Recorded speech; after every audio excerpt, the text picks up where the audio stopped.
with me at 337-491-1497. My name is Stephanie Crachan, and I would like to thank Ms. Ozan for inviting me today. I am a volunteer of the Vessel Project. Ms. Ozan and I go way back, and both of us are, we're not going to accept no. Never. Never. Speaking of tutoring, Sister O'Neil is back there. If y'all need a master tutor, I don't know if she's still offering tutoring. You still offering tutoring, Sister O'Neil? I'm not taking any students right now. Okay. I have 5 right now, and that's my. Ooh, she has 5 is enough. Take it from somebody. Take it from somebody with 6 kids. 5 is enough. But if you need a place to tutor, You're welcome to bring them to Martin Luther King. I don't know how many days you do out of a week, but it's only on Tuesdays. But if you would like to bring them, I'll accommodate whatever date you need, baby. there you go. Yes, Free play. whatever date you See, need. this is what these community meetings are about, connections, finding out what's happening in the community. Am I missing any other group or organization or announcement from anybody before we get to Robin? Sister Michelle, do you have anything you want to say? The farmer's market is gonna be March the 7th, Mill Street Market. If anybody has anything that they would like to sell, present at the farmer's market that's coming up, please get with Sister Michelle. She can tell you about the fee and what is and isn't accepted. I don't think there is an accepted list, is there? Accepted list? Like what they can sell or not sell. It's open to, Absolutely. right, anything legal. Absolutely. Because we don't have bond money. All right, do you have any announcements? I know you just walked in, you know I like to keep on the spot, Ms. Ellen. No, I don't have an announcement, just, try to attend your Capital Parish School Board meetings when they're announced. Yes, they just went over the desegregation order. Okay. Okay, well, without any further ado, we're gonna have our guest speaker for today, and it is Ms. Robin Jackson. I don't really do a lot of, I try to do a lot of bios with people because sometimes things change. You change jobs, you add to your resume, and Robin and I met a few years ago at Essence Festival. I think I was speaking on a panel, and I said I was from Ruleville, Mississippi, and this whole group of women started cheering and clapping. I was like, who is that? So afterwards, I walked out and they was like, we from Mississippi, we want to meet the Mississippi girl. Found out they were from Jackson, Mississippi, and the surrounding areas. And when I tell you all, we was just like family. We started taking pictures together, doing things together. And then I didn't see Robin in person, but I kept seeing what Robin was doing and the changes she was making in Mississippi. And I was like, it's something about her. Like I felt so connected to her. And then I saw her again a few months ago. We both were in this same fellowship called Ignite the South. I was like, if anybody's igniting the South and setting the South on fire, it's this little bitty black woman right here who is a mom. And so I could identify with that because I'm a mom, a black woman from the South, little small Ruleville, Mississippi, but we're making waves. And a lot of times we go unnoticed. I didn't want to be one of the people who contributed to a black woman going unnoticed in the work she was doing. So I said, we need you in Louisiana. We need you to come here and talk to us about how we can set this fire in our community and get people to start looking at policy, get people to start organizing. Because a lot of times we think, I'm just one person, I don't have a voice. Look at what these young people said they did in 2 days. Yes. 2 days, they got almost 200 signatures. Yes. All of us can do something. Being on Facebook, talking about the president ain't changing nothing. He's still president. Absolutely. Being mad that Clay Higgins is our congressman, but yet being scared to go talk to Clay Higgins when he holds a position, That's right. it's not changing That's anything. right, that's right. Hating, saying that you don't like That's the right. current mayor and saying it's not going to change That's anything. right. You have to show up. It doesn't matter who's in office because at the end of the day, they are a human being. Exactly, and they in charge. And we should not be afraid of them, especially now that we believe in God. That's right. We should not have any fear in us. We should not be afraid of these people. We should not let dislike, misunderstandings, red, blue, lines, whatever, partisan, non-partisan. No, if I want change in my community, I'm going to sit at whoever table I need to sit at and say, look, I might not eat your food because it might be poison, but if I got this seat, I'm going to use it to the best of So that's what Robin has been doing in racist, Mississippi. far behind in the South, just like Louisiana, because I always say Alabama and Mississippi might be sisters, but we they cousins. Yeah. We all do the same thing, so.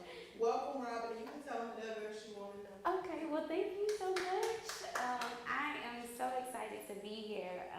When Rochelle told me that, she texted me, we had just got off of one of our fellowship calls, and she said, you coming to my community meeting? I was like, oh goodness, what am I supposed to do? But it was a confidence in me to say that I needed to stretch my wings. I actually just stepped out on a career journey and started doing consulting and lobbying work on my own. And as a black woman in Mississippi, people are like, you can't be no lobbyist, girl. You don't look like them people. But I will say that having an opportunity to come into community reminds me of why I do have the opportunity to go to the Mississippi State House and tell them that I may not look like you, but you're not going to forget my community. So I'm really excited to be here. I did not know what our venue was going to be today, but I'm a born again, sanctified, Holy Ghost filled believer. So I'm going to say this: it is imperative to me to be in this space because it makes me think about the civil rights movement. And we're talking about organizing and canvassing today. And the beginning of organizing and canvassing started in the civil rights movement in the church. That's how we begin. And a lot of times, and one of the things that I say right now that is hindering us is that people are not organizing in the church. So I feel full, I feel complete, I enjoy being here. I'm going to ground myself in this because I believe that even as believers, it is even important for us. People always talk about the separation between church and state. I don't believe there's a such thing. Because as believers, Christ told us that it was our responsibility to take care of the widow and to take care of the orphan. And I am just grounded in this space that we're going to talk about organizing community in the church. Okay? So, said all that to say, my organization, or well, I would say company that we started is Cultivating Solutions. Our goal is to educate people, to clarify policy, and to cultivate change. So you all have a workbook that we designed that actually talks about all of the steps of organizing and canvassing. So oftentimes when people hear organizing, they think about going to a rally. How many of y'all thought that? Yeah, maybe, possibly. Yeah, okay. But organizing is way beyond a rally. And sometimes it's beyond the rally, but it is also in those small components of just having a conversation with your neighbor. In Mississippi, we like to say something called porch conversations. I still go outside and sit on the porch with my grandmama, and we talk about things that happened in her day when she went to the senior citizens, what they talked about at her community center, and those particular things. And when you look at it, it doesn't happen as often much, but that's organizing. Because those front porch conversations, when we're talking about how we're going to pay our gas bill, when we're talking about the water system, when we're talking about all of those things, although we're not at the state house doing it, but we're in our community doing it, that's organizing. And organizing is a form of education. So I'm going to be real interactive. I'm a teacher, so I'm going to ask questions. I'm going to want some feedback and all those types of things. So my first question is, what is one of the most important issues to you in Lake Charles, Louisiana? Anybody? Our kids, our youth. Okay, our kids, our youth. Well, I guess I would get ready to say what she said, and when I just wanted to say that I am running for school board member Amen. in my district, which is District 3. Mm-hmm. So that means that the students are most important to me. I want good schools, I don't care where they are. I want good schools for all kids. So that's important. Anybody else? We got youth, we got schools. Affordability. Affordability, that's really important. And when you talk about affordability, you're talking about groceries, you're talking about housing, gas, everything, childcare, everything. Anybody else? Breakdown in parenting skills. Okay, explain that to me. Well, back in the day, there were two parent in the household, which is not that way today. Not to say that that doesn't make a difference where you can have a single parent who do a better job at what they're doing than a two-parent household. But that's a breakdown because you have more children having children. So they may not be getting everything that they need to get because they may not have been taught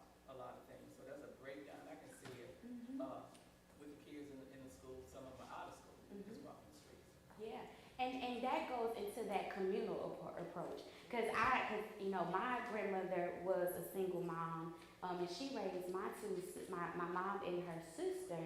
But what was happening is that when she was at work, somebody that was across the street was looking out for her. When she needed somebody to come over and fix some plumbing or something like that, they called Miss Robinson and say, "Hey, Miss Robinson, can Mr. Robinson come down here and help me, you know, do this with this particular plumbing?" So it was a communal approach because, as you said, all of our households don't look the same.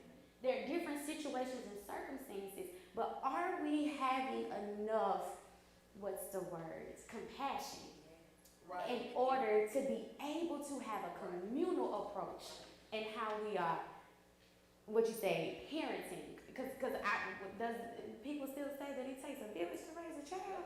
Okay, because I have two. I have a boy and a girl, and I need my village all the time because I'm here, and they're with my sister in Baton Rouge. That's a village. We were from Mississippi. See what I'm saying? So I appreciate that. Anybody else? A lack of representation. Lack of representation. I appreciate that.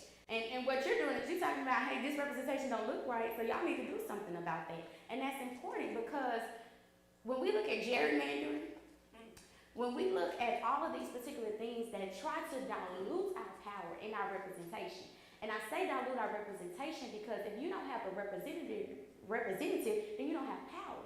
If you're not at the table, you can't talk about what's on the menu. Because you are the menu. They may be talking about you. That's why you're not sitting with them. You're the main course. And so the importance is being able to say, no, I want somebody like me to have a seat at the table. And don't just sit there. Do something. Make some noise. Bang on the thing. Start a food fight. I'm okay with that. If that's what needs to happen. And so those are the particular things that we talk about when we're looking at organizing, because organizing starts with awareness. It doesn't just start with, oh, we said we're going to do something, we're going to do it. No. There has to be an issue that is happening in your community, and you say that this issue is not the way that I think that serves our community. That makes us aware. And then from that awareness, we end up going into the education part. And then in that education, you have engagement.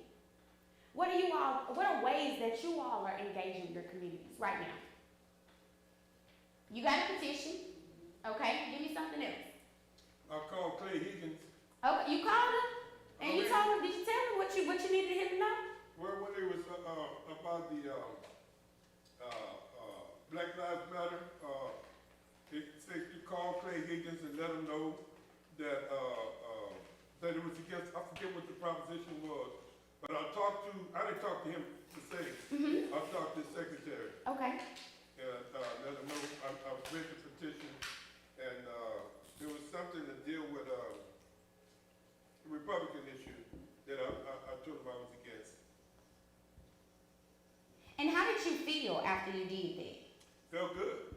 Cause your voice, now it wasn't Clay that heard your voice, but somebody on his team heard what you had to say and your opinion about what was going on in your community, okay? Yes, ma'am. They had town hall invitations to talk to Clay Higgins, and I actually talked to him. Mm-hmm. But it was about community awareness and what the elderly, if you're disabled, the elderly, and I talked to him about him being a doctor, what he was agreeing to about the vaccinations. I grew up in the 50s, and we got vaccinated because measles and polio. I had an aunt with polio, and all of those things are important. That's right. So if you think your child is safe going to a school where people are not being vaccinated, you need to think again. And stuff like measles and stuff, that had stopped. I didn't think people had measles no more. But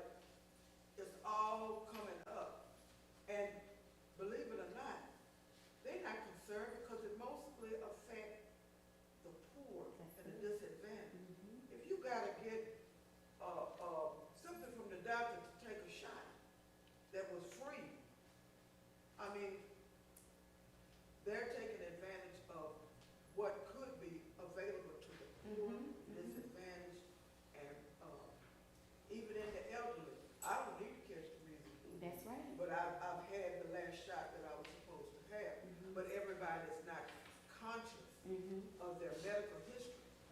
So that's basically what I'm talking Yeah, and I appreciate you saying that, and both of you all coming from two different places, where one of the particular issues was about community, and the other one was about public health. And all of those particular things impact us. But that's a level of engagement. Anyone else doing something as far as it relates to engaging your community. We got the petition, we're talking to our representatives. What else are we doing? I know, I'm with a committee that she said she talked to Clay Higgins. Well, I'm with the African American Chamber of Commerce. Okay, And we held the town hall meeting, okay. and we've held several. And that town hall was about business? I heard you say commerce. So was it about entrepreneurship, or what was the purpose? The purpose was for them to meet with their congressman. Okay. And to ask him questions that pertain to them individually. Okay, that's good. Because everybody have different problems and different needs. That's right. So that's why we invited him to our town hall meeting, so that they were able to ask him questions pertaining to them individually. Because like I said, we all don't have the same needs. That's right. We all don't. Because life hits us all in different ways, and how we see things, our lenses. You may say, oh, I'm going to use your shirt. That hope may be pink to me. But if you get somebody from the other side, they may say, oh, no, that's a little fuchsia. It depends.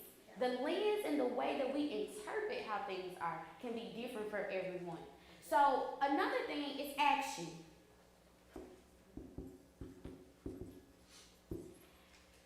Once we engage people, and I'll use your example, you all had a town hall meeting that gave people an opportunity to talk to their congressperson about what was happening in their particular thing. What was the call to action to them once they left out of their room? They were, Nothing. well, they were given some numbers. That's all. He gives you a card. Right. He has been doing this since his conception. Okay. He answers 0 questions with no action. And when I call every day, because I do the 5, I'm in the little app with the 5, I contact all my senators and my congressmen, okay? All the time. And when I tell you, yes, you talk to somebody, but there's no action because I feel as though my voice is devalued. Let me bring this full circle. Come on. So, he called Clay Higgins Yeah. and spoke to the secretary. She attended the meeting and spoke to Clay Higgins. Ms. Elwina, they held a Town hall. So after all of that happened, Vessel Project went to DC to Clay Higgins' office and sat in front of Clay Higgins and said, you came to our community and you played in our face. Yes. And you didn't do anything. And he sat there and he made a promise and he said, well, these are the things that I'm gonna do based on those meetings. And he called some people's names who had said questions or whatever. He has a black person on staff that he likes to flaunt in front of people to pretend that he cares about the community. And so some of the things that he promised to do was to fix the emergency alert system because prior to him coming, there had been an explosion in Westlake that had shut down the I-10 bridge. And so none of the citizens were aware that had happened because that alert system had been out since the hurricanes. And so he promised to fix that. That hasn't been done. He promised to come back and host another community meeting, which he did come back and do another meeting, but a lot of the people who were at the previous meeting didn't know about the second meeting because it was like, I'm just doing this to check it off the list. And so what we've done as Vessel Project, again, we are calling out for him, and we have a petition that is going around to be signed with these signatures to say that people called you, people came to your meeting, the African American Chamber of Commerce hosted a town hall meeting, and you still haven't done anything that you promised at any of those meetings, but showed up, shook hands and kissed babies, and we're still in the same position. So just to say that this did not stop with his call, her meeting, or their town hall. It's still an ongoing thing, and this is an election year. And the importance about that is that he is on the ballot in November. Our early elections will be starting.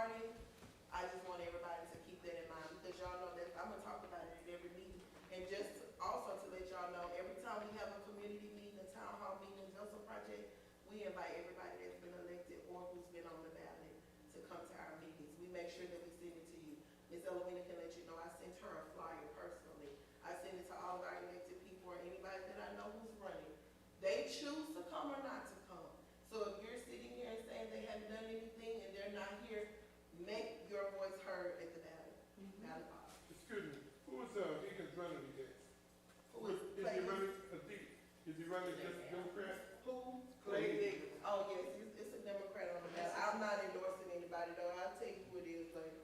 Okay. Or Lottie can tell you, because we live stream. Yes.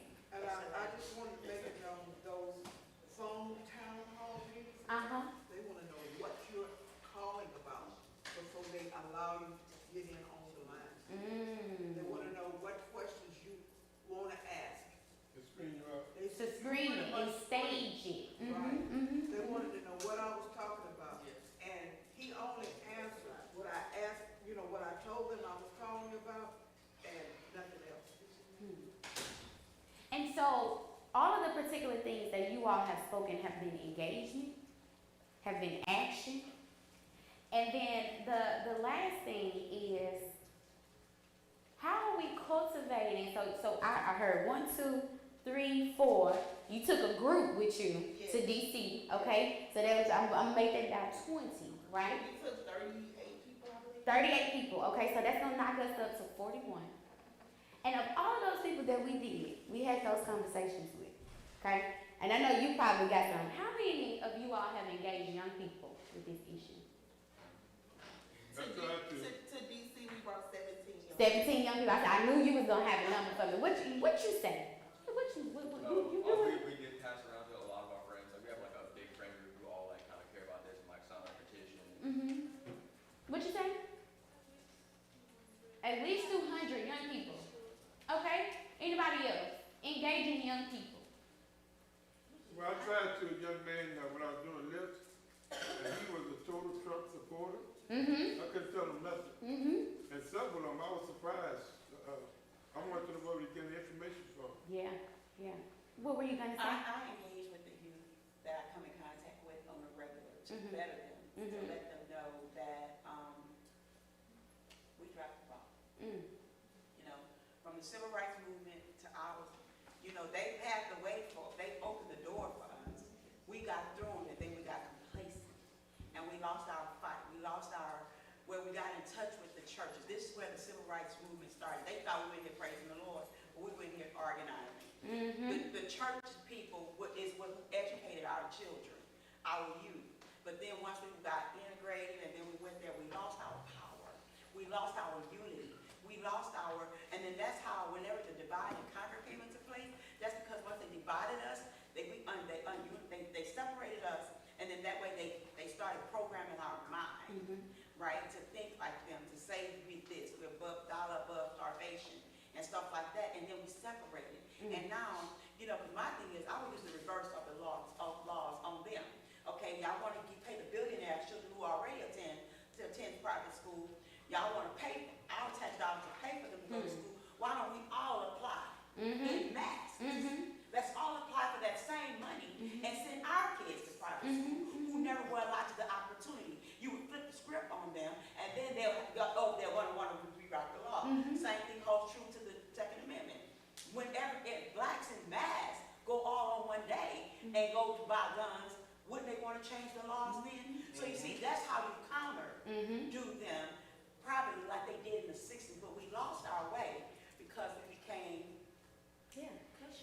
And I enjoy that. I'm gonna come right here to you. And I asked that about the youth because I started this talking about this entire community meeting is making me think about the civil rights movement. I wasn't there, but I feel like we are embodying it all. I mean, we can have Elevate the Family Luhamway and everybody to just be here in the space with us. But one of the things that's important is that those young people that started doing that work were 9, 10, 11, 12, 13 years old. And they were walking the streets, not as volunteers, they were leaders. Yes. And one of the things that I see when we are organizing community and preparing ourselves for community is asking the question, are we asking young people to just come and stand beside us to say that they are in the picture? Or are we actually giving them the tools that they need in order to be leaders? Thank you. Because I have a young sister. She is 22 years old. She has been by my side since she was 13 years old. You put her at that state capitol, she will run you down about policy. There are some elected officials that say, oh, here come Robin's sister. Everybody runs because they know she's a young person with a voice, but she just doesn't have a voice. She's been trained. and she's been empowered to say, I know who I am. My ancestors did this work way before you got in office. So it is my due diligence as a young person to be engaged in this work. And many times we say, well, young people ain't worried about that. Our young people don't want to do this. But are we showing our young people leadership? Or are we showing them another task for them to be obedient to? Because so oftentimes when we're talking about organizing and community work, and we want to get young people, you need to be over here because this got something to do with your life. But that wouldn't move me. But if you told me that I need to be here because I'm the future, and that you're going to pass the torch to me, and that you believe in me to step forward and do it, I may have some confidence. Get what I'm saying? And see, you said a great thing. Where they getting their information from? They get their information from social media. Then yeah, they gonna support somebody who's talking about they gonna give their children $1,000 check. Ain't nobody else giving their children $1,000 check. And they still waiting on that. And they still waiting on it. But that's what's been fed to them. They hear from their person at the top that they could be anything. But we're telling them that, oh, it gotta be this way. It has to be cookie cut in this particular way. You gotta follow down this lineage. You gotta follow. If you listen, coming to Mississippi, we have a whole album, and it's by an organization called Mississippi Votes. You can get it on iTunes and Apple Music. They made a whole album about democracy, from rap to R&B to jazz. Whatever you want to find, whatever is your style. They even got a gospel song on there. But that's how young people express themselves as leaders. And so I think that the way that we have to look at this is not just saying, oh, well, they don't want to be involved. But what are the things that we are saying to make them empowered to be involved? We don't want them just coming because we're going to give them a $50 gift card. We want them to come because they're going to get a $50 gift card and they're going to walk out knowing that they are who they are designed to be. Okay? So I said that because when we're talking about organizing, it's not the rally, which we sometimes often think, but organizing is going from awareness, making people engage and understanding what is happening in communities, then engaging them. That's having a town hall, that's calling, that's taking them to DC. And then it's some action behind it. Oh, you didn't hear me the first time? Oh, okay. Well, now I'm about to start passing out stuff to your district. Or now I'm about to vote you out of office. And then it goes from that action to leadership. Can I say something? Yes, ma'am. Back on the action part, I think what happens is that when we have an issue, we wait too long.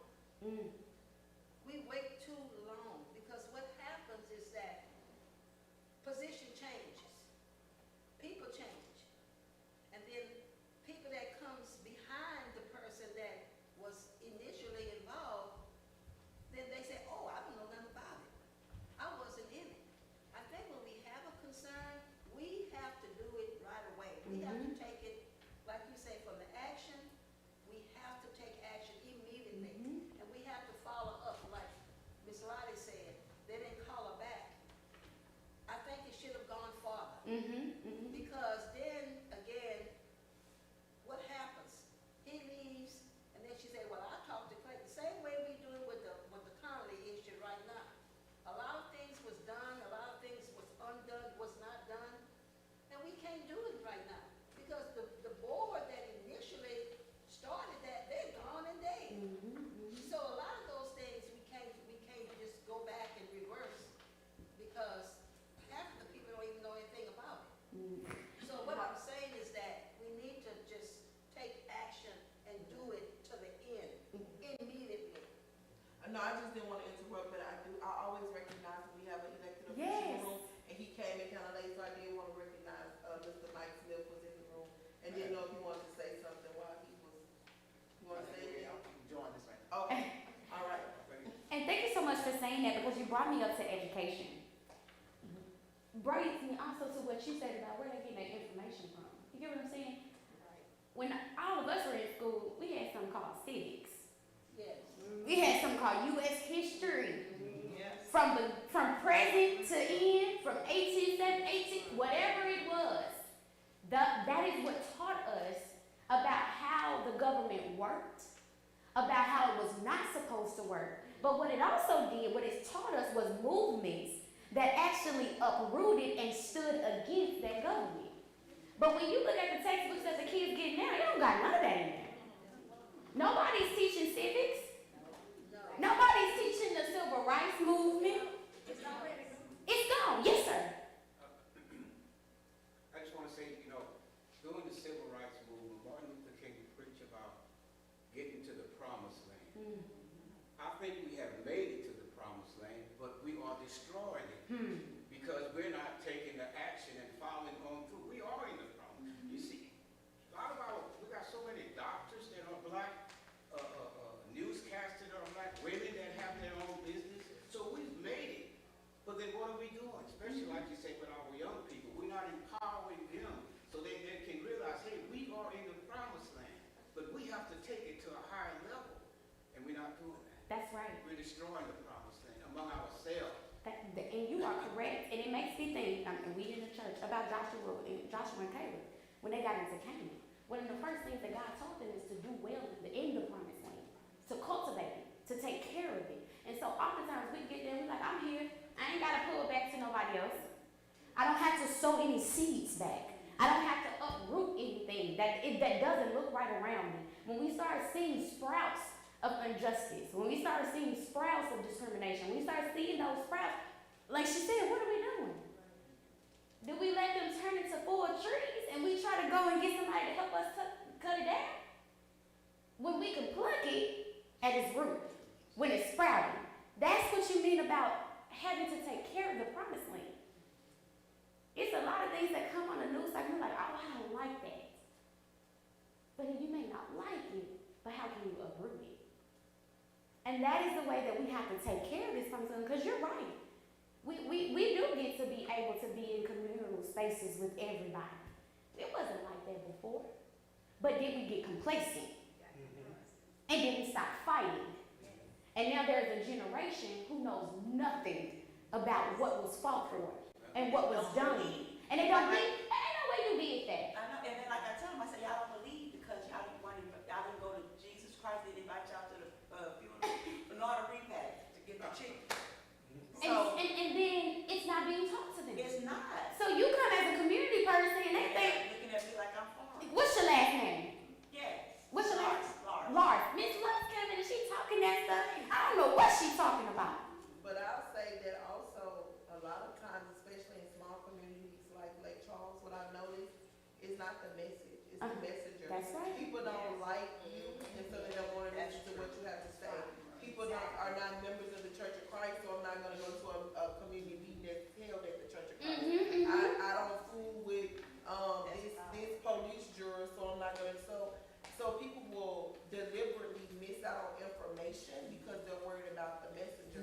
But if we're talking about religion, and I try to keep religion out because everybody is welcome, it's an inclusive space. But if we're talking about religion and we look at the disciples, if we met those people today, we would miss the message of Jesus because we would never listen to. Who's going to listen to Peter, Paul, Matthew? Like, who are you to tell me that I need to follow you because you know Jesus? And so I think that's the issue a lot of times in these, small communities. But as you said, if we're engaging people, especially our youth, because one of the things we often hear, especially in the Black community, and I've said this so many times this week, is that I know growing up for me, I'm a relative of Fannie Lou Hamer. I grew up in Rubin, Mississippi, and my whole life I heard, you're going to be the next Fannie Lou Hamer. And for most of my life, I tried to go away. Like, I'm Rashetta. I'm not Fannie Lou Hamer. I am Rashetta. This is me. I am not that person. But look where I am, what I'm doing. And so a lot of times what we do, we assume what a child is going to do, and we put that on them, and we expect them to do it. And when they don't do it, then we, I heard somebody say that a child did something they wasn't successful in it. Maybe that child didn't want to be successful in it, and the parent wanted them to do it. But if we're steadily saying, you stay in a child's place, you can't come in here, this is adults only. And then all of a sudden, we do that their whole life. Then all of a sudden, when they turn 18, we look at them, you're a grown man, you're supposed to know that. Right. When We did did that not learn? teach you that. You told me to stay in a child's place, and now I'm a grown man or a grown woman. So at what point was I included to know this information? And who am am I supposed to give it to? Who am I supposed to talk to? Who am I supposed to trust? But if we bring these young people in at early ages, like you said, 11, 12, and we bring them in and they're building that community, it's not gonna be about who is the messenger, who is delivering it, because this child has been a part of this conversation since they were little. Yes. They have been integrated into this, and so I think, you know, that's a lot of our problem here. Yeah. If they're not popular, if they're not looking a certain way, if you didn't go to Washington, Marion, I don't wanna hear what you gotta say, I'm not from here. So I'm speaking from experience. I don't wanna hear, oh, you didn't graduate from, Lake Charles, Boston, we don't want you over here. Okay, so you're gonna miss out on funding for your program that you're doing, because I have the money, because you don't, because I Because didn't I'm not one graduate, of you. because I didn't grow up and do this thing. So we have to do it with our youth now, and Sister Michelle, I'm putting her back on the spot, we have the teen time with the kids. And that is something that we're talking about doing different with our youth, being more inclusive, having them more involved. We gotta get outside of these pews and go out there. Into the streets, yeah. Because that's ministry too. And so oftentimes we forget about doing the street work inside of the ministry. And one of the things that she said brings me to how we operate as leaders now. Our kids be with us. I have a 7-month-old, every fellowship that I have ever been to, she been there. My 2-year-old, he can tell you, and his books in his room are about Congress. His books in his room about voting. The books that are in his room about the Black history that he is supposed to have, he's 2. He can tell you who Martin Luther King is. And that is the stuff that we have to start doing. But then one of the things that I saw that was really, really helpful is that one of the churches in my community, they went on Amazon and they bought Black history books. And they started giving them to the kids because they knew the school wasn't doing it. The libraries don't have them because it's becoming against the law for us to even be able to talk about our history. Yes, ma'am. I grew up born in the 50s. Okay. In the late 60s, when desegregation was taking place,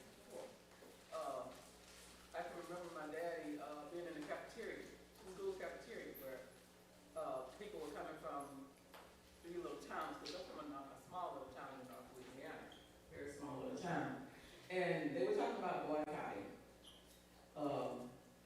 And when we got in early 1970s, my parents didn't let us go to school.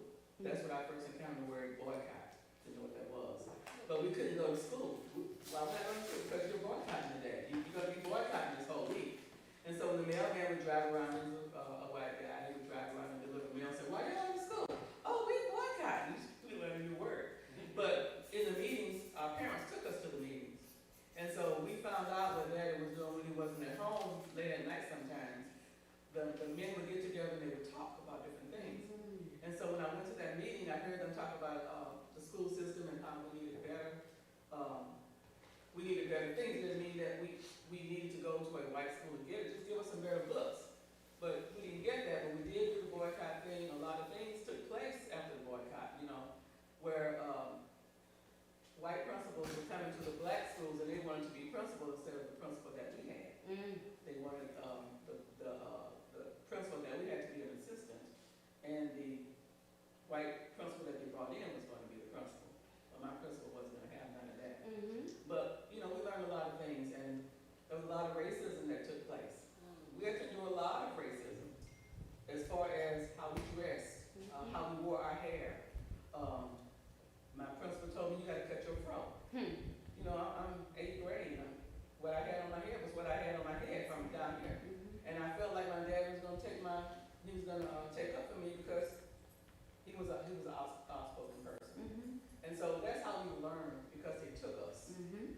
And so later on, you know, whenever things would come up, I learned how to speak up. He taught us not to be rude, but to speak when you need to speak and don't be rude about it. So when I told the principal I wasn't going to cut my hair, and my dad found out about it. And so he wanted to hear my part. You know, what happened at school today? Did you have any problems? No, sir. Well, did you go to the office today? Yes, sir, I went to the office. Well, what happened? And so I told him, he said, well, he told me to cut my hair. I told him I'm not going to cut my hair. And so he wanted to hear my part. I don't know what he did after that. He wasn't one that was going to blast and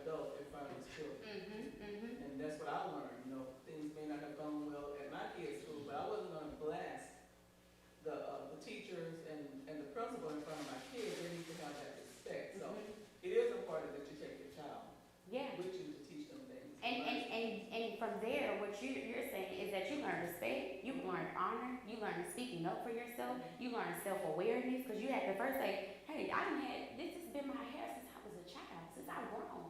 So now I am aware that you are upset with something that is all about me. You know, you didn't tell me I need to change the color of my hair.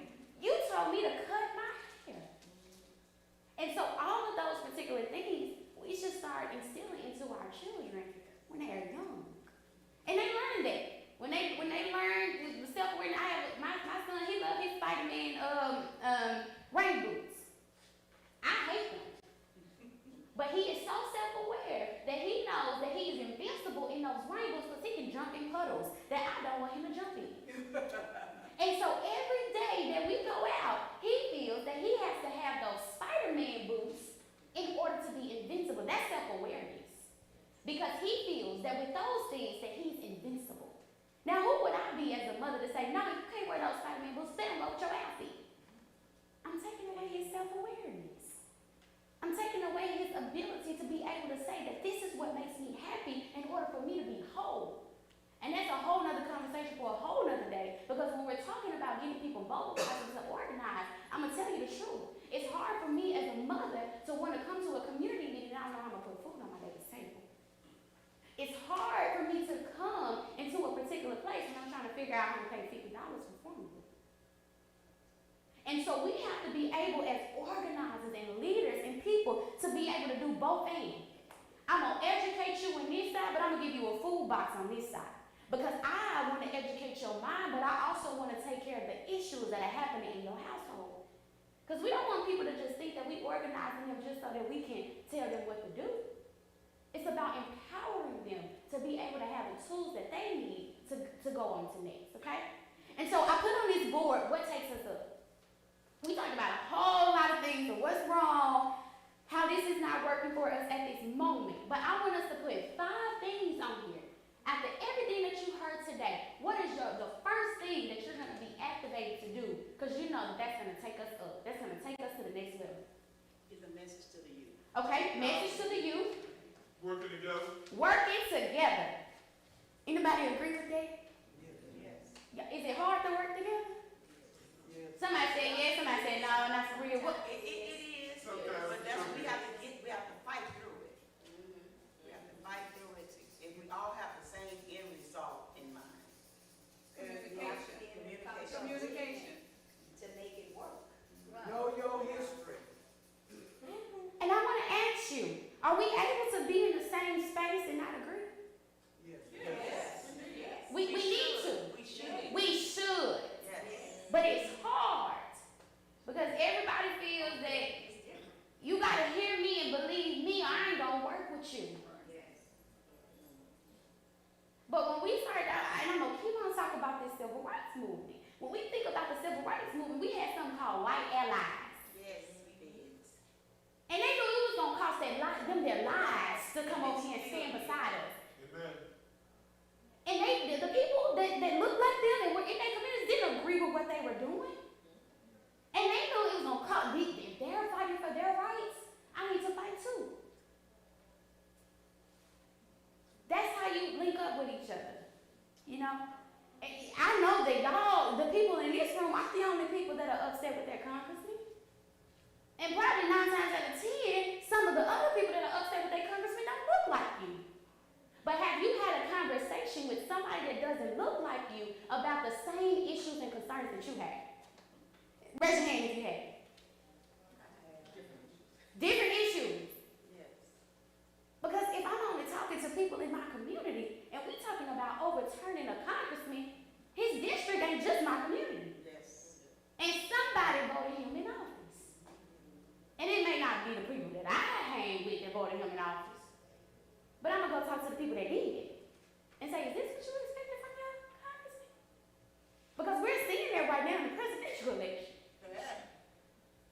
A lot of people are real upset about the things that they did in 2024. Oh no, that good Tuesday in November. Well, we could have had a better situation, but they chose a different situation. And every day I get on Facebook, they ask me, what are we doing? I don't know. What did you do, sis? The 92 sitting out, resting. But are we resting? We're not resting, but we're doing it strategically. We have We're not on the yes. front line. Yeah. Because that's what they want. That's Uh-huh. what they want. They mad because we're not on the front line. Uh-huh. We've done this for 400 plus years. But all of them, Uh-huh. everybody. But now, it's on y'all. Y'all, this is what y'all want. Yeah. This is what y'all supposed to be. Yeah. And I would say as a young person, I tell people in my community, I'm gonna let the elders sit down. But I ain't going nowhere. You ain't gonna bag me up. Talk Trump to me. Yes, ma'am. I just wanna say, we have to be knowledgeable how our country is running, who's running it. It ain't Trump. That's real good. It's the Federalist Society. Mm-hmm. The heritage. What they, It's 2025. that's right. If you read what their documents say, he's followed what people are whispering in his ear. He has no knowledge of how the government is run. He didn't even know what the departments of government was when he got elected, because somebody asked him. But I guess they didn't teach civics to him. But anyway, That's a whole episode. exactly. I feel like he was on an IEP and it wasn't gifted. But he's been enabled. He don't have that knowledge of how government is run, and that's why the government is everywhere. Yes, and I want to drop a pin there. And you're right, the Federalists are upset. But why are they upset? Because we made it to the promised land. That's right. That's right. Even If- with all of the if- guardrails, we still We thrive. still made it to the We promised just land. show. That's right. And they're like, how are they still making it to the promised And we put land? all these barriers, we put all these regulations, we did all of this, and we still have thriving, successful people. Through all of that, we still get through. And do you know who Project 2025 was to attack more than anybody? Who is us? Women, Black women. black women. And I'm That's gonna tell right. it to you. And that's That's why what we we, don't like. because we are the most educated, not in America, in the world. Mm-hmm. Black women are the most educated in the world.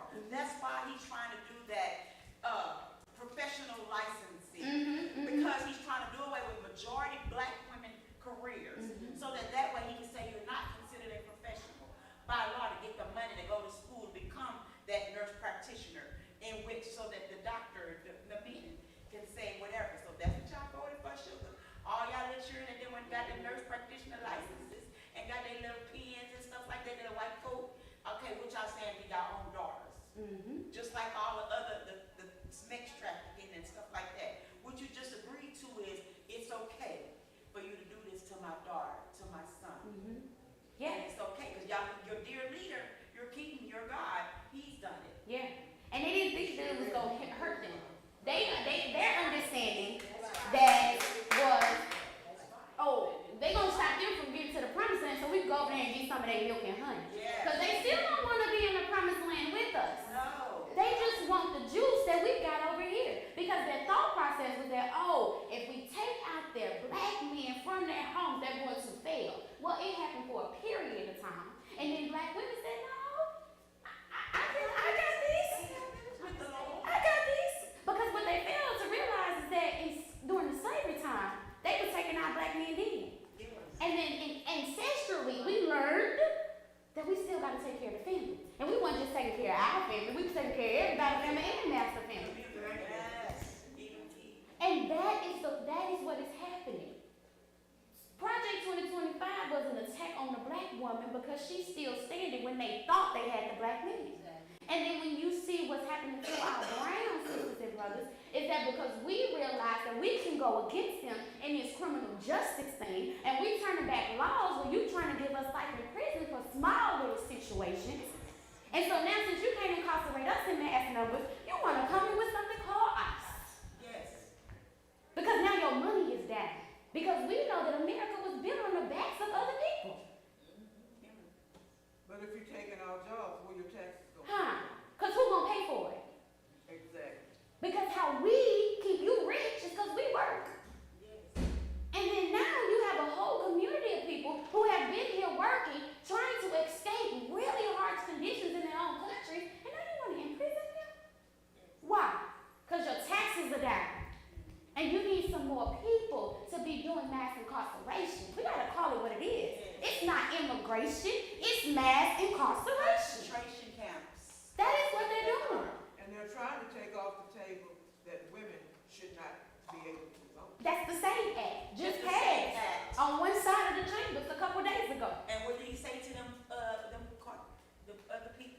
ladies? Because now the married one's telling you don't be married, because you can't use your last name, you have to have your birth certificate. You do, if you're that has all the married. situations, social security card and all of that. Social security card, everything has to match your birth name, not your married name. Because guess what? But that's what y'all voted for? White women are not voting with their white husbands, No. and that's a problem. I wanted to add, Mhm. understanding. Okay. And the reason why I said understand is because we have to attend, meetings. We have to attend our city council meetings. We have to attend our police bureau meetings. Yes. To understand, because a lot of times people go in and come out with, wrong information.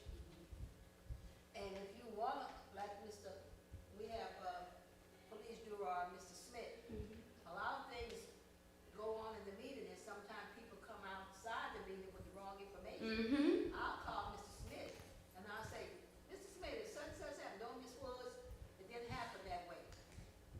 But if you're not there, you cannot get an understanding, and they got knowledge, understanding, and goes, the next one is wisdom, and that's to know The the difference. communication is important. You know, Yeah, the difference. it is, and we have to be really careful about what levels of communication are happening. Because as you said, somebody could go in a meeting and they would have heard one thing in a different way than it was, and then they got on Facebook and did a Facebook Live, and they got 20,000 followers, and now all those 20,000 people think that what that messenger is saying Exactly. is correct That's and right. accurate.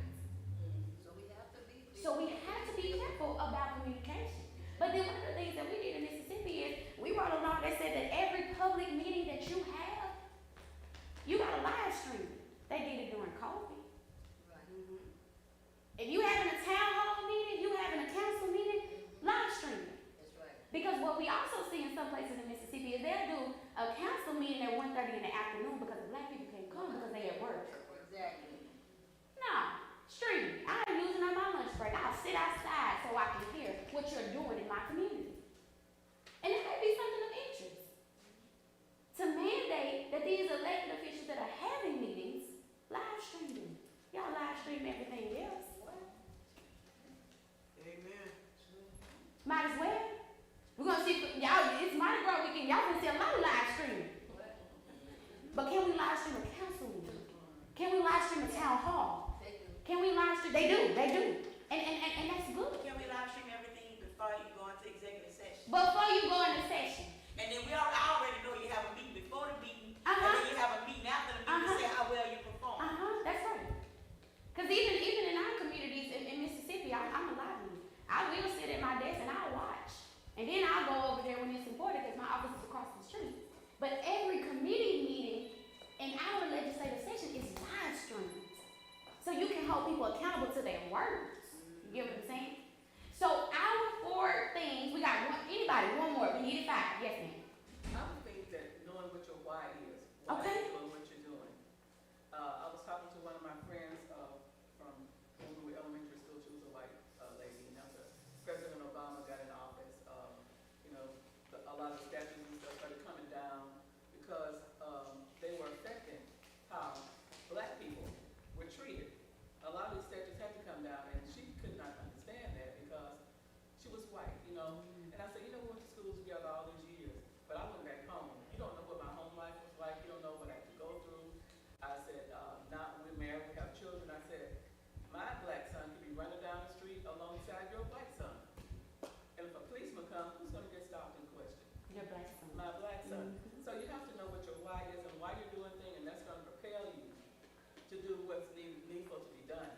And a lot of times, it could be some tragedy that you have occurred in your life that will push you forward to want to be more outspoken and to speak up.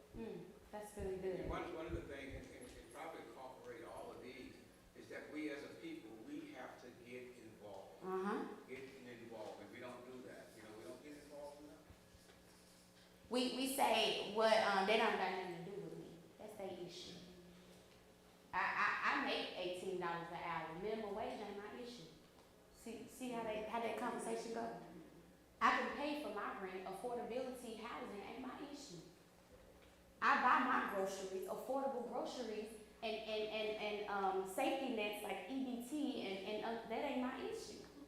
But we have to get involved in not just issues that impact our households, but issues that impacted those that are connected to us.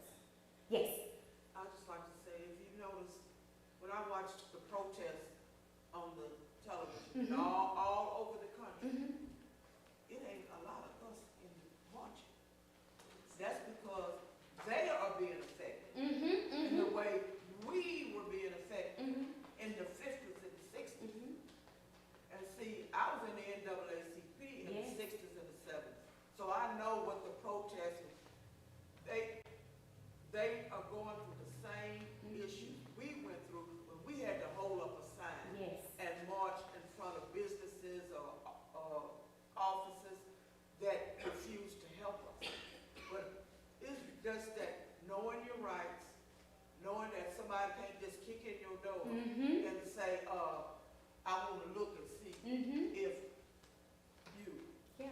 Now, I was approached when I was in college, coming off the Greyhound bus, and the Border Patrol got up on the bus and looking at people, asking people questions in Spanish. And when he came to me, I was surprised he even came to me. But when I started talking, he knew Mhm. that I was not Espanol. Mhm. But I just want to say that why they're saying on the television that they questioning black and brown people, what does that mean? Mhm. Most of us can't even talk Spanish. Mhm. And most of us been here a long time where we have documentation, but we don't walk around with it. Exactly. So Exactly. you might go to jail 3 or 4 weeks, Just because you don't have your documentation. and then if you go to jail, you might not have a job Mhm. when you Mhm. get out Mhm. of jail. Yep. And then you got to think about the children that are at home, and so like I said again, they keep on calling it immigration, but it's mass incarceration. They are trying to fill these prisons up again so that And they're trying to build more. and they trying to build more. We just stopped. We had to call Roger Whittaker to stop one that was in Mississippi because they were going to get a place that was designed for economic development to be a plant to give people jobs in rural Mississippi. But they were coming and scouting it for an immigration prison. Is that the town in Mississippi that's like maybe 5,000?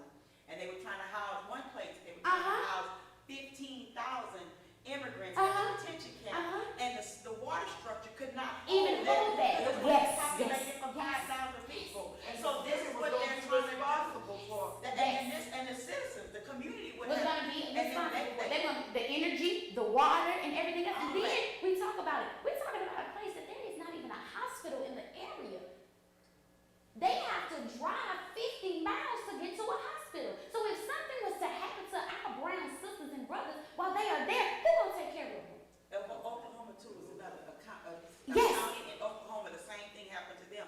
But then those people that voted for this, they now fighting against their vote. And they carried a sign, no king. No king. Talk to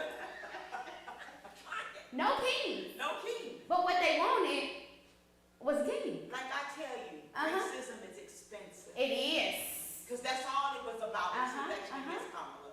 It was about their racism is expensive. I refuse to have a black woman by any means necessary. And even after Roe versus Wade, all of this was turned over against you. Y'all knew what Project 2025 said. Y'all know he was a known liar, but y'all let him say he had nothing to do with it. And then now all of his laws are based on that book. You can open up the Project 2025 and read it like it's a playbook. Correspondent.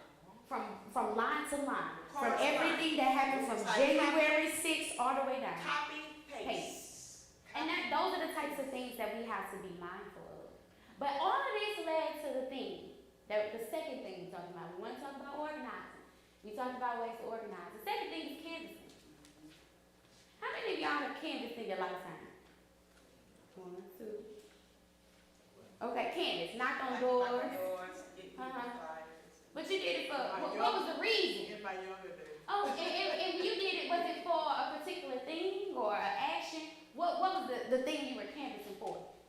The ability to vote. Okay. Vote. They used to trick you up when you go to register to vote. And if you were not educated, or if you didn't understand direction, they could say, oh, you don't qualify because you didn't pass. The canvassing with registered to vote, the candidates, Okay. that voted my interest,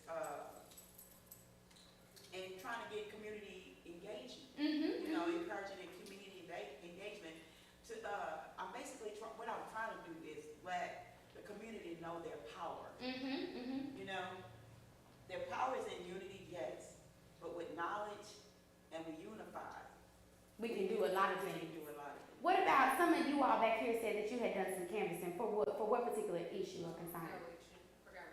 For an election? Okay, anybody else? We did it for church. For church? Y'all was going out and telling people to come to church? Yes, sir. Yes, ma'am. Oh, Tell us that's what I'm talking about. Telling people about Jesus. Evangelism. I did it for my job because when I started at Martin Luther King Uh-huh. Center, it was ran by the city first. Mm. Parish took it over, so rules had changed. So when I started, it was like nothing was happening. You know, it was like just dead, shut down. And I'm like, I'm not that type of person. Most people know who I am. Mm-hmm. So I went door to door knocking, introducing myself with flyers. Come out, come out.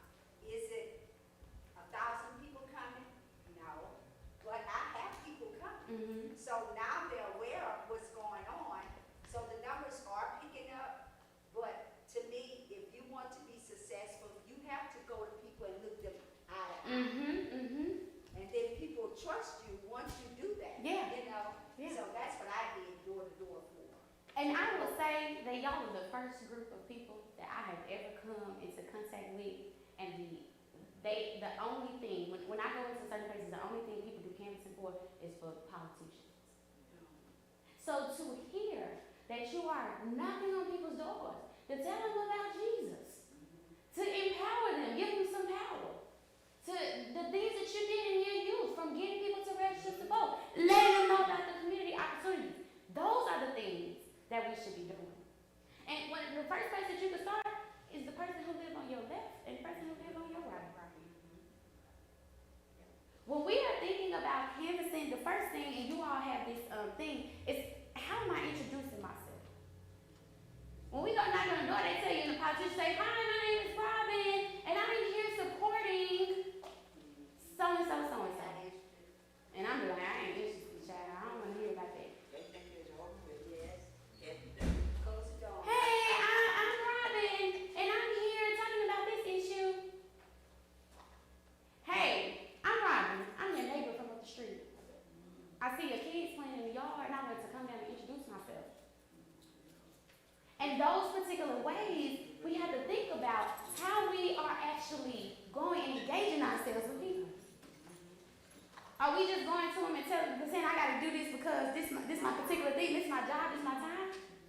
No, when you introduce somebody, tell them who you are without those titles. Show them that you have some type of insight and concern about them. The other thing is an issue of connection. Like I just said, I seen your kids playing with my kids, and I wanted to come down here and introduce myself. I wanted to come here and to say hey, and to know a little bit about you and where you come from. We have to go to work. Uh-huh, yes. Yes. Enjoy, y'all. Y'all have a good one. And there are refreshments in the back. I don't want y'all to miss that. I don't know if I'll enjoy work, but I'll be there. Okay. I'll be there. And then the other part is one of the things that we have talked about a lot, which is education and storytelling. If I'm knocking on your door and I'm talking about my kids and I'm talking about these particular things, I realize that you're a single mom and I'm a single mom. I'm gonna say, well, girl, I can help you with this particular thing. I can connect to you. Now, I may talk to you in my next time knocking on your door about a particular issue I want you to pay attention to, or about a candidate that I'm supporting. But the first thing is that you knew I was personable. You knew I was a person.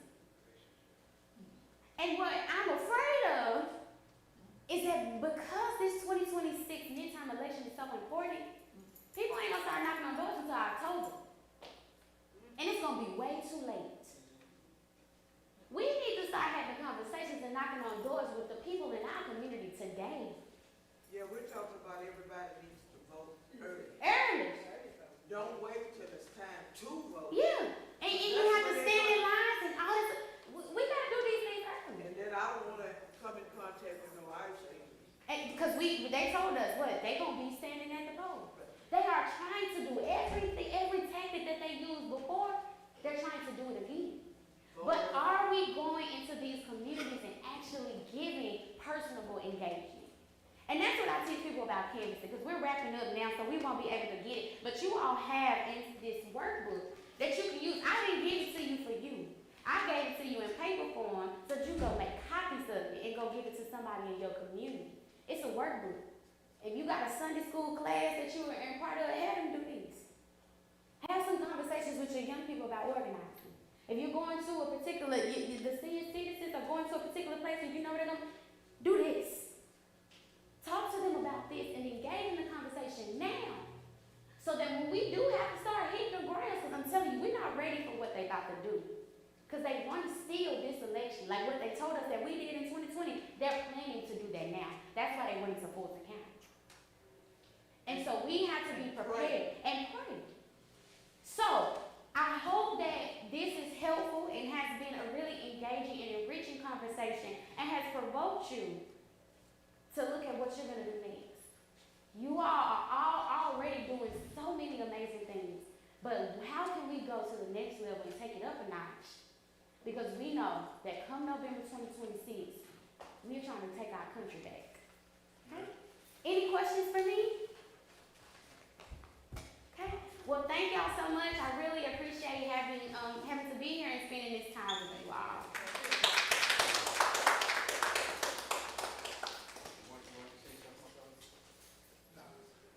You sure? Well, I'm always. Okay, well, I'm gonna give you the mic. How about that? Here you go, sir. Good evening, everybody. Good evening. I know I kind of missed a lot earlier, but one thing I did kind of want to piggyback on is we do want to get our youth involved. Because we want to make sure we do have leaders in the future, and that's one of the things that I'm trying to work on, trying to find some young adults to try to, come up behind me and follow the torch, because I won't be here forever. So that's one of the things that I did pick up that she had said that I do want to work on in my community.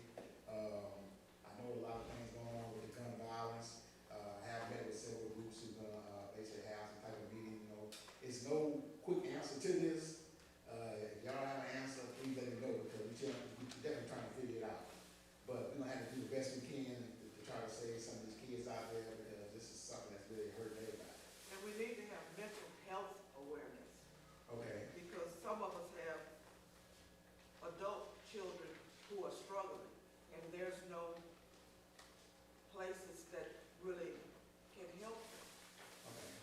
Well, that's something, I definitely bring back to the table on that, because I know that's something that a lot of, I know I'm part of a couple of men groups, and we do work on mental health amongst ourselves.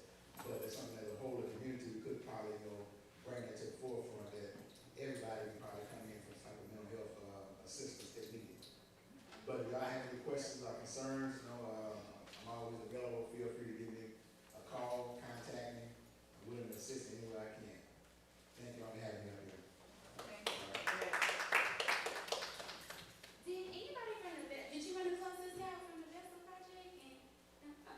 Oh, okay. Anybody? Okay. I think she went to the back to prepare refreshment. Okay.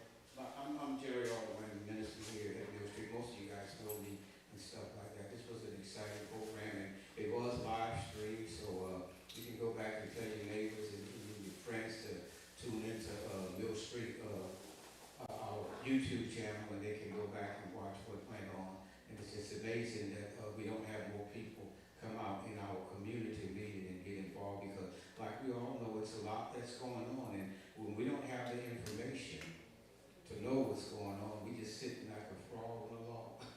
But there is some changes that need to be made in our community, and we thank God for the people that are standing up and encouraging us to stand up. Like I said, one of the most important things is to get involved. Those of you who grew up in the 60s and the 70s, y'all remember James Brown had a record entitled Get Involved.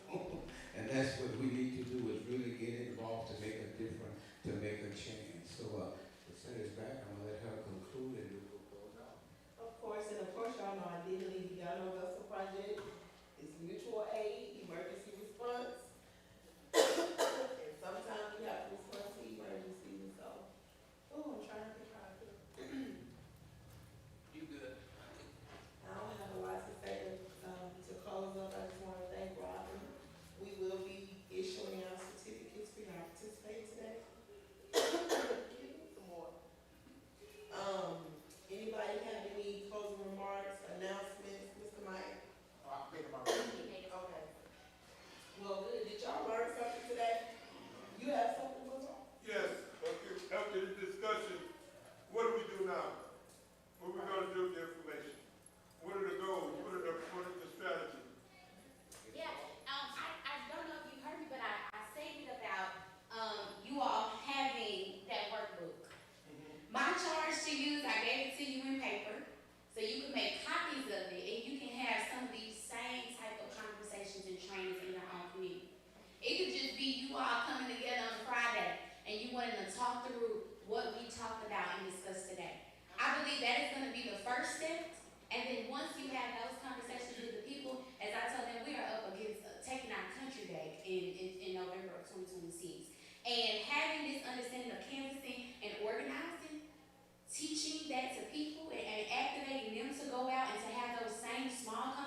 many of you who were at the meeting that we had last month, or the argument, sister argument, you heard me say that this is a year of sustainability for us. This is a year of what are we planting, the seeds that we planted, how are we watering them, how are we watching them grow. We have been paying people's rent, feeding people, making sure people's kids were taken care of, giving out all these things. And now we want to ensure that these community members have skills to advocate for the things that they need in order to provide those things for themselves. We know that here in Southwest Louisiana, we are lacking resources. We know that there are resources available that are unavailable to the people who need it the most. And so we want to teach skills to people for them to know how to access this or bring these resources here. If you say, I need a bike lane in my community, but yet you don't come to the city council meeting, or you don't know who your police bureau is, or you don't even know whose jurisdiction that is, then how are you going to get that bike lane? It's just going to be a conversation and a complaint. But how do you bring that from a conversation to an action and make it real? And that's what these trainings are. So the next thing, we have a legislative session that's coming up in Louisiana starting in March, right, Mr. Mike, you the elected official? Yeah, it's gonna get for sure. It'll be starting in March. There's gonna be a lot of things on the ballot. There's gonna be a lot of discussion happening. This is an election year. Like we said when we started off, Clay Higgins is back on the ballot this year. If you feel like he hasn't been doing anything for this area, now is the time to do something about it. How do we do something about it? Canvassing. What is canvassing? Going, knocking on doors. It's not sitting in a pew. It's not talking to your husband. It's not typing on Facebook. It's going knocking on doors, talking to your neighbor. It's inviting people to your home. Come sit at my kitchen table. I'm gonna make lunch. Let's have a conversation. Who are you voting for? Too long we have been afraid to say who we voted for. Y'all remember there used to be taboo. I'm not talking about who I voted for. That's a secret. Husband and wives going and voting for two different people. Why are we there? We're not equally yoked. We don't have the same beliefs. We're not, no. My grandmother, I remember whenever Hillary Clinton was running, I remember the Church of Christ, the women can't lead the country, they can't lead the church. I'm not voting for Hillary. When Kamala ran, she was the first one. I'm voting for Kamala. I said, what changed? What changed between Hillary and Kamala? Information change. You know, when you learn more, when you learn better, you do better. And so that's what this is about. So we're going to be bringing people to Baton Rouge to meet at the Capitol. Y'all are going to be the first ones to know, hey, we going to the Capitol March 3rd. I don't have nothing in front of me with the dates. Who want to go? Free. Let's go talk to the people who are elected. Let's let them know. We don't like what's happening in Lake Charles. We want to bring this to Lake Charles. When is the next CPPJ meeting? Next Thursday. Next Thursday, who want to go? Vessel Project offers gas for you to go to these meetings. We feed you for going to the meetings. If you have kids and you say, I don't have a babysitter, we will give you money to pay a babysitter so you can go to these meetings. Because if you are not in the meeting with the people making the decision, You don't have a voice. you don't have a voice. We're planning a trip to DC. We're going to be with Clay Higgins again. Who want to go? It's all expenses. But you can't be like Lay when you get there. You can't be like I don't want to say nothing. I'm just picking on Lay. Lay don't like to talk, but she will talk. She be like, call on me last. You have to want to speak and be educated in what you're talking about. You can't just be going in there and talking about some, I with my neighbor grass green and my grass brown, and I don't know. Is this the person who can change it? Like Mr. Mike is not the mayor of Lake Charles. He is a police jury member. He can't change everything in the whole city of Lake Charles. He has an area he's over. And most of your area in Moss Bluff, right? You have Marco, North Lake Charles and Moss Bluff. So you live over here in South Lake Charles. He may be able to talk to the other members about it, but he may not be the one to change it. How do you know that if you don't go to the meeting? So anyway, any other questions? I just want to say, we had the mayor's race.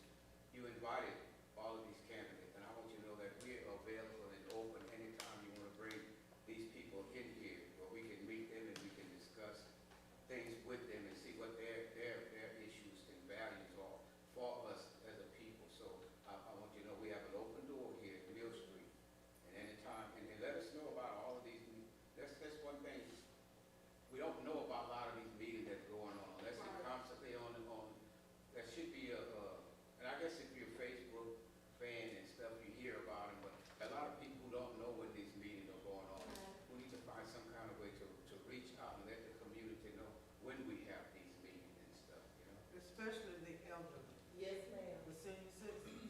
might not be physically able to go to the meetings you go, but bring us back some kind of information. Let me tell you, if you wanna go, we gonna make a way, cause we have what we call the wheelchair brigade, okay?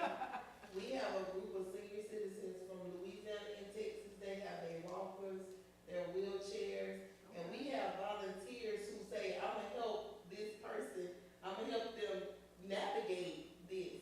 We've even had some in wheelchairs go to jail, get arrested, cause they were protesting in New York in front of the bank, saying, your bank is funding pollution in my community, I don't want it, and they put their bodies on the line. And the police took them in their wheelchair right on the jail. We had lawyers waiting though to help them get out, they didn't stay long, they just had to sign some papers, but I'm serious.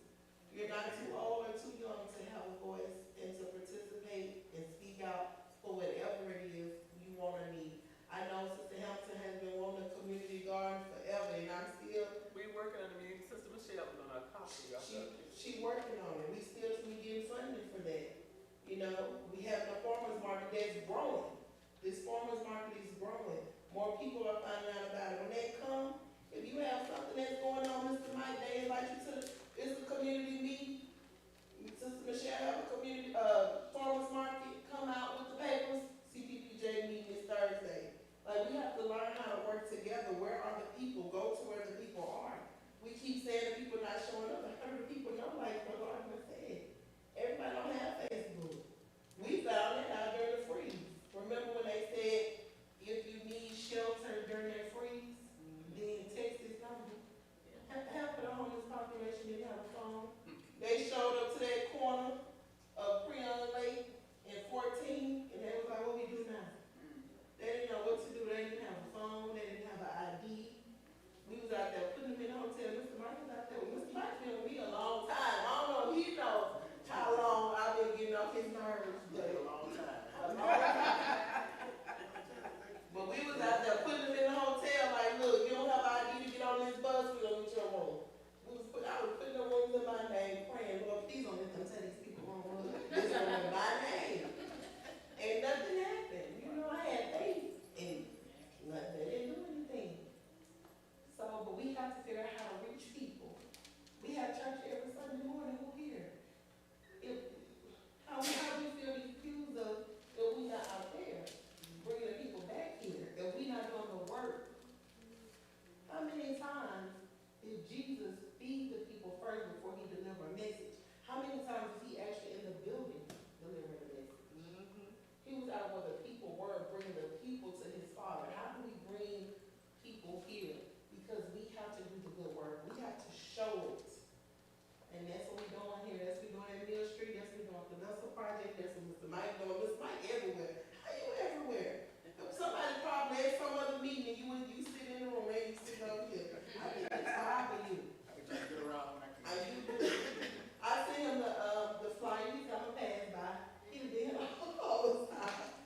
So I know some of you ready to go hold your spot for the merchants parade. So you can catch you some good beads and stuff. I feel like the merchants parade is the best parade. I don't know if y'all feel this way, but it's an opportunity for you to see like all the local businesses. And I judge them harshly. What you throwing me? I'm gonna step on the phone and do business over there. Yeah, throw me something. Throw me something. I be shopping with you all the time. You see me? They be like, oh, Rashida. If they say Rashida, I was like, down on me. Don't say my name right. You don't know me. But seriously, I know we gotta go. It's getting warm in here. We have pizza, and we have king cake, and we have water in the bag. Get everybody your bag? Yeah, we're gonna give y'all a bag. Oh, these are my special guests. They came all the way from Houston to see me because I'm so special. I don't know if they want to tell y'all who they are. I tell y'all later. But we're gonna end with prayer and then we're gonna be dismissed. We're gonna let Brother Abraham pray this time. But I just want to invite everybody to come to our services here. We meet on Wednesday night at 6 o'clock. And then we also meet on Sunday morning at 9:45 for Sunday school. And then regular worship is at 10:45, I think. Am I right? 9:30 for Sunday school. 10:45 for regular worship service. Thank you guys for coming. stay abreast of what's going on in the community, get involved, and let your voice be heard. Thank you for coming and being with us, brother. We thank the speaker. What's your name again, ma'am? Robin, Robin, and you from what part of Mississippi? Jackson, Mississippi. Jackson, Mississippi.